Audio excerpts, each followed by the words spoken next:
एहतिशाम।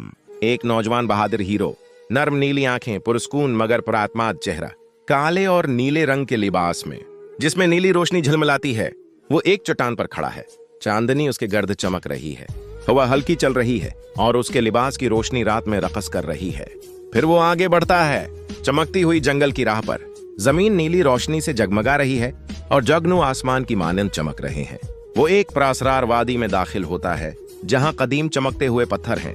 वो एक पत्थर को छूता है और नीली तवानाई उसके गर्द घूमने लगती है। चांदनी की एक किरण उस पर पड़ती है, उसका लिबास मजीद रोशन हो जाता है और तवानाई के ज़रात हुआ में तैरने लगते हैं। अब वो पहाड़ी की चोटी पर खड़ा है, पीछे चांद अपनी रोशनी बिखेर रहा है, हवा उसके बालों को उड़ा रही है।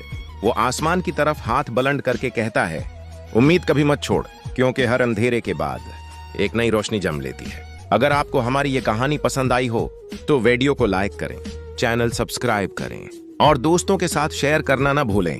हम आपके लिए रोज नई कहानियां लाते रहेंगे।